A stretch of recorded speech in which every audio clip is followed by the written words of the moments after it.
Greetings everybody, my name is Tommy the Game Master and welcome to my channel.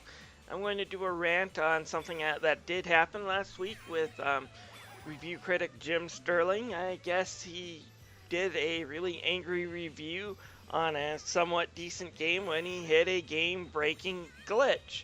And he gave it a 1 out of 10 because he felt it was incomplete. And then after, people commented on it and he realized that this was just a freak accident, that even if it did have proper quality assurance and proper debugging, there's always chances testers don't hit that type of bug if he's the only one hits it. It does happen from time to time, and it can be a really frustrating experience. How do you review a game? What's your recommendation with a game that is really fun and looks like it's well put together, but at the same time it's either unstable or it has some sort of glitch that easily prevents you from finishing the game? And there is nothing more frustrating than going through a game the first time and then having something happen that makes you have to completely restart it. It's annoying, it's frustrating, and if you are trying to do a review on it, especially those who are professional game reviewers on YouTube make their most money when they post a new game review, and the game's gotta be within the first few days of release, so you don't always have to have time to go replay it. That's not the case with me, but for a lot of these other game journalists it is, and if they're under contract to release a review because the company is giving them a free copy and asking them to do it, then that's more pressure, and hitting a game breaking bug can really mess that up. And like I said, am I saying that this shoddy product is okay, or do I tell people it's shoddy? And that can be really difficult.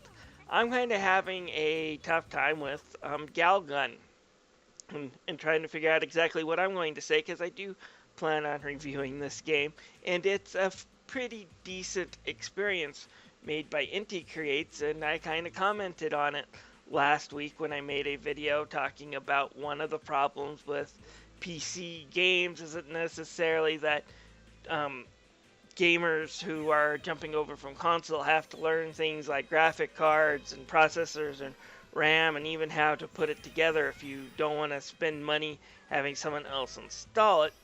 But at the same time, developers who do make console games at the same time have to realize that PCs operate very differently. There is no set design, no set programming, so sometimes you can easily get bugs in the game that cause games to crash. And then I get angry at inticreates because Galgun Double Peace is still a somewhat new game, and it's new enough to be where patches should be coming out for it, and they're not. And I got angry and I blamed inticreates, the developer of the game. And when I was talking on the Steam forum about how, a buggy piece of crap this game is, it's fun, but it's a buggy piece of crap, someone came up and said it's not inticreates who owns the rights for the American Steam release, but rather another publisher by the name of P-Cube Limited, I do believe.